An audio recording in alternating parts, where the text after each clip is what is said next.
Yo, what's up guys? It's Andrew from GaragebandProfessional.com. Today I'm going to show you how to separate the drummer track into individual files.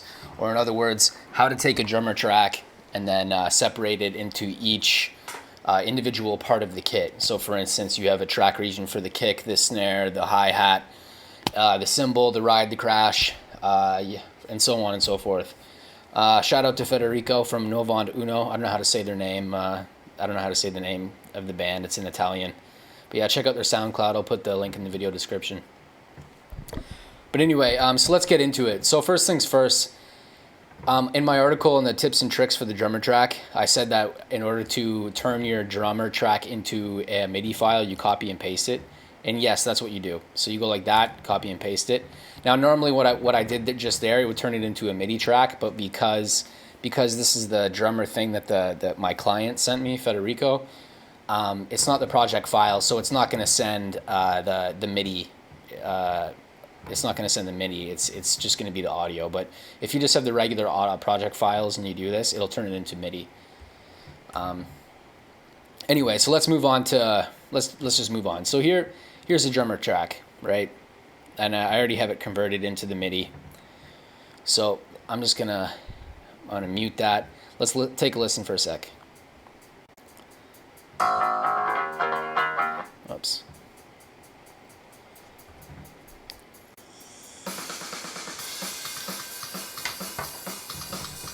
All right. So the reason why you want to separate the drums is because then you can mix it, right? Then you can pan the drums, you can pan the snare, you can pan the hi-hats, you can pan the cymbals, you can pan everything. You put compression and a bit of overdrive on the kick, maybe a bit of drive on the snare. I don't know, maybe you can compress the hi-hat a little bit. Maybe you can just EQ the hi-hat a little bit. It gives you so much more room to customize and mix your drums. Because if you just try and mix the whole thing together, I mean, as one track, well, frankly, it's no good, So anyway, let's get started. So first things first, let's take a look at the MIDI region right here. So you can see all the MIDI right here, right? So this bottom one right here, you can assume it's the kick just because it's the lowest one. And it is the kick. So what you do is you do this. You select all of them, right? You select all of them like this. You select all of them like that. You make sure you got all of them. And then you look at the grid line at which it starts. So you go, okay, it starts on the 6th grid line. So you're going to go down here, get the pointer, copy and paste. Boom. And I usually extend it all the way just because I find that, I don't know, I just like things to be equal. It's maybe a bit of OCD.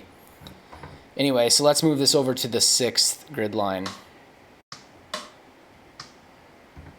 Let's move it over to the 6th grid line here. There. So now it's at the 6th grid line. So that's the kick. So now we're going to name the kick. There. And now we're going to move on to the next one. So we're going to go new track with duplicate settings. Then we're going to look at the reference track. And then we're going to go, okay, so what's this one now? This is probably the snare. Yeah, it's the snare. So we're going to select every single one while being careful not to select ones that we don't want. Hit Command C to copy all of them. Make sure you got everything. Make sure you got everything. Yeah, great. So now you look at the reference track there. It's the line exactly in between 5 and 6. So we're going to go like this, drop the pointer like that, boom, extend it. You don't have to do that, but I like to do it. So where was it? Oh, it was in between 5 and 6. Yeah, so let's move it over.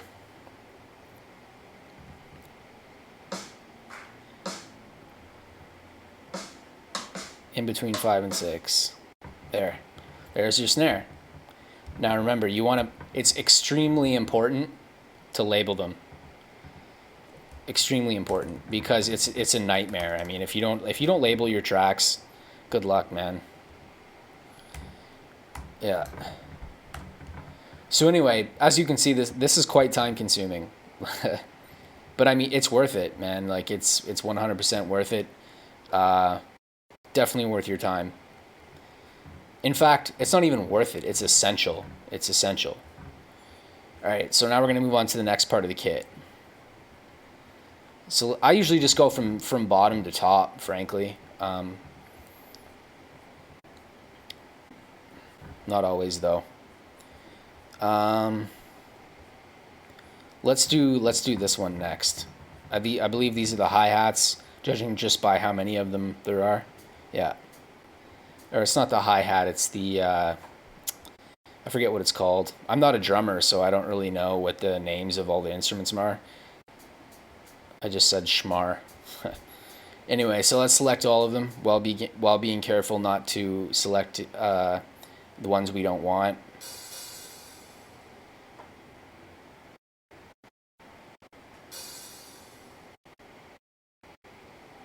So I think it was just those ones in the beginning. I don't think there's any other ones in the entire song. Oh, there we go. So there was just a couple in there, mostly in the intro and then towards the end. So let's run back through, make sure we didn't miss anything. There, we got the two right there.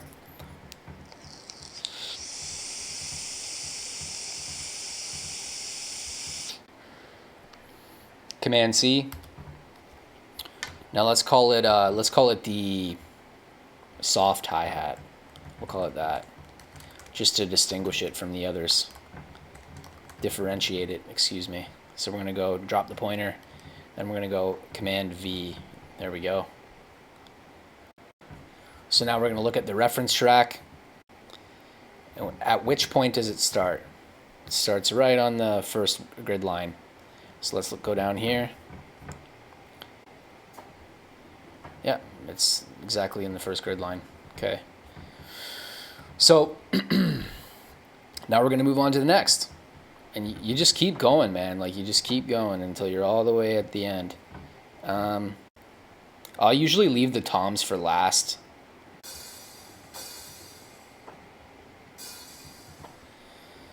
Yes, I do. I say this is the, I think we'll call this the loud hi-hat. So we're going to select all of them. There, that looks like it's all of them. Command C. Now we're going to look at which point it starts. It's at the in between the 5 and the 6. So we're going to drop the pointer, boom, extend it in between the 5 and the 6. So let's slide this over. It's worth noting that you should memorize at like what note it is, what MIDI note, because you don't want to like all of a sudden lose track of where you're putting the notes. So this is an A sharp, so it's just A sharp 1. It's just something to keep in mind. A sharp 1. There we go, A sharp 1. Now let's look at it. There, looks juicy. Chicken chow mein. All right, now let's name it. We'll say it's the loud hi-hat, because I don't know what it's called. All right, new track with duplicate settings. And yeah, man, you just keep doing this over and over again. This is going to be very repetitive. I'm going to be saying the same stuff over and over again. So let's move on to the next part. I already did this.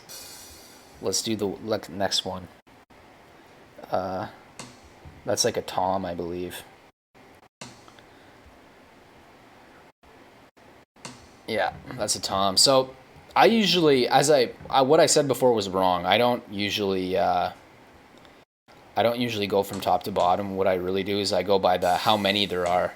So if there's a ton of them, I like to get them out of the way, like right away. There we go. Now, Command C. Let's make sure I got all of them. Just scan back through. Just scan back through.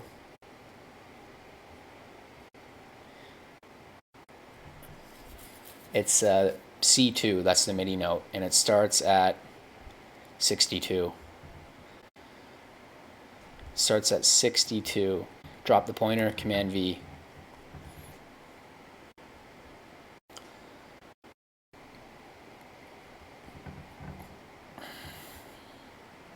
So this is a tom. Yeah, C2 at 62, I think I said.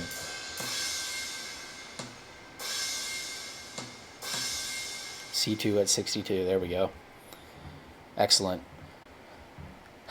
You know, maybe someone has a better way of doing this. I don't know. I mean, I don't know. Yeah, like I just don't know if there's a better way. Maybe there is. Maybe there's a way that GarageBand will just do it all automatically for you. I don't know of it. So I imagine this will be Tom 2. So we're going to name that right now. Tom 2. So we're going to go back up to the reference track again. That's the crash. Did I do the crash? I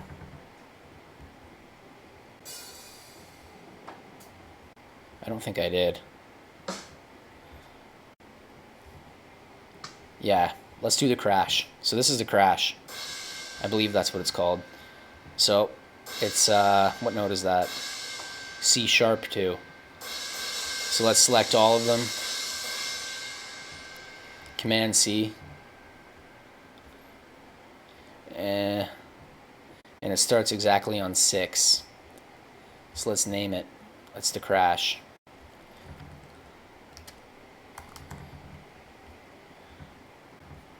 I already forgot at what point it starts.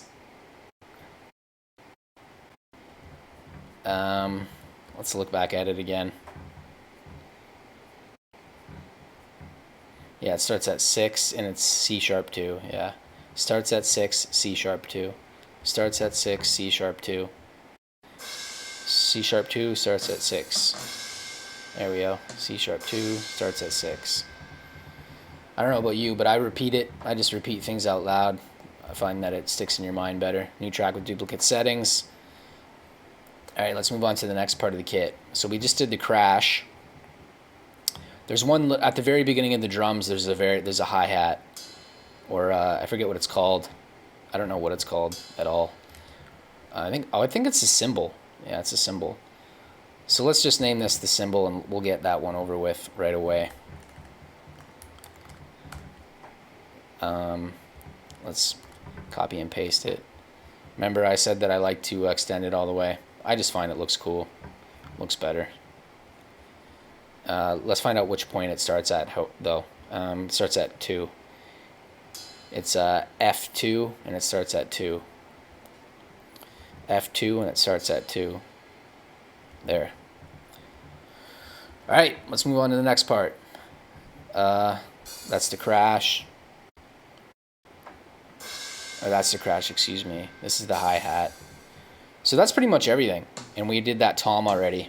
So now we're going to get into the hard part. We're going to get into the hard part, which is doing the little toms. Because they're a bit of a mess, to be honest with you. So here's this one. Let's see if there's any others. No, it's just in this little section right here.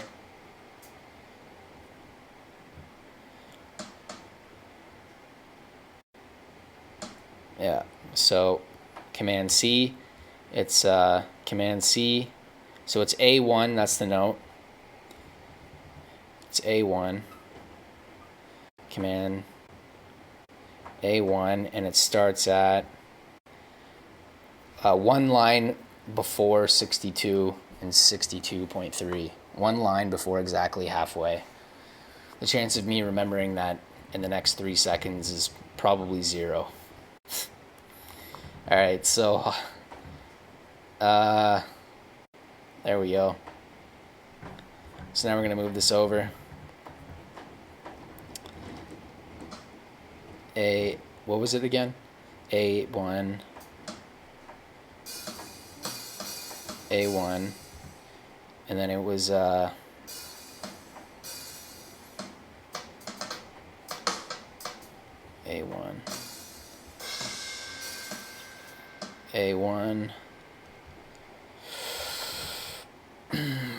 We gotta zoom in. A1. Yeah, it was right here. It was the line before halfway. There we go. Now let's take a look at the reference track one more time to make sure that was correct. Let's zoom in. So it's one line before the halfway point between 62 and 62.3. So let's zoom in on this. Let me make sure I got that right.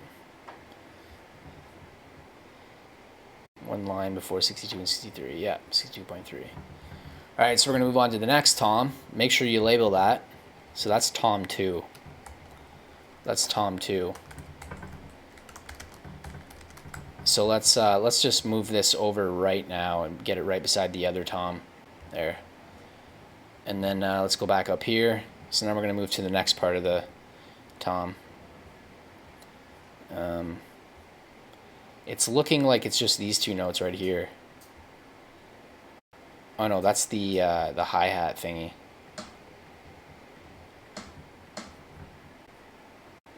Did I get that one? Tom 2. Did I get that one at the end? Yeah, I did. So let's go back up. See, this is where it gets kind of confusing. Like, it's like you have to be careful of what you're doing. So I guess it's these ones then. It's these ones right here. Or is that a hi-hat?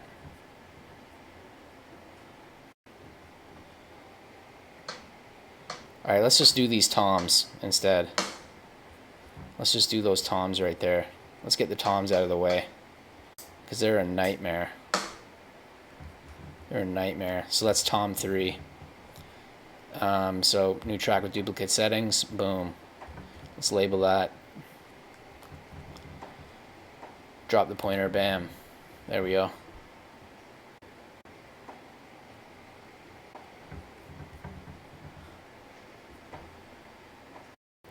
Now I gotta go back to the reference track and find out at which point the toms began. So it starts at 64. So we're gonna go down to tom 3. Let's drag these all the way over to 64. It's F1. Wait, I think I already did F1.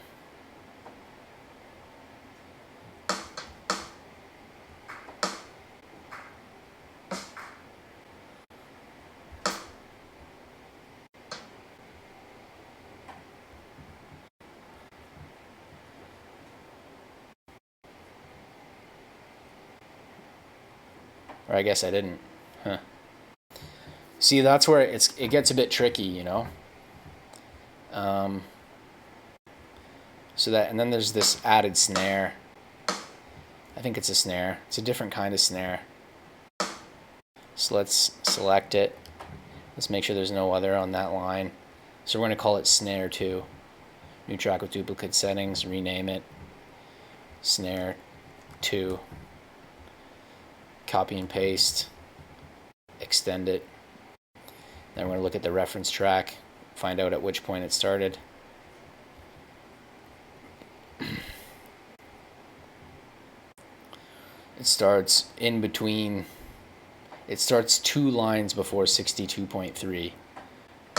2 lines before 62.3, and it's E1. 2 lines before 62.3, E1.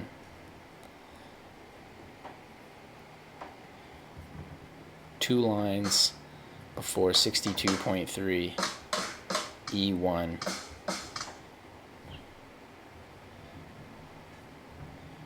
2 lines before 62.3. There we go, 2 lines.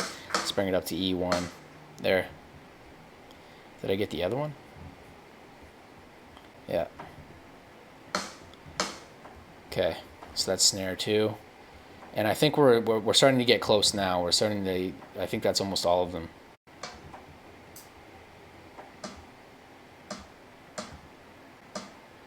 Yeah, I already did the A1. That's the hi-hat. A1. That's the snare. So I think that's all of them. That's all of them. So what we're going to do now is we're going to slide that down like that. See, look how many tracks there are, man. Like, the drum kits are massive. And that's why it's so important to do this, because you can customize it and mix everything and make everything sound a lot better. Truthfully, I haven't been mixing drums for very long, so I'm still not that great at it, but it just gives you an idea of of what can be done. I mean, I don't know, man. Panning is probably my favorite aspect of mixing right now. I really enjoy panning. There's just something about it that I find cool. I find it interesting. So anyway, let's listen to it. Let's mute this one. Let's take a listen.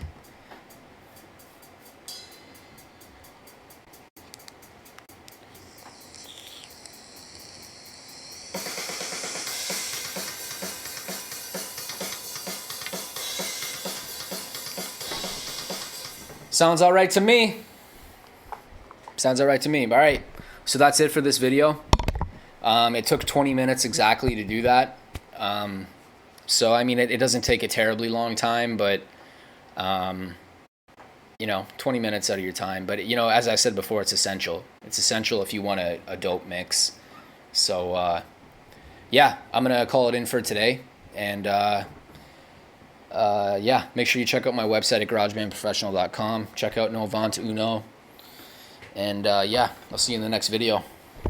Peace.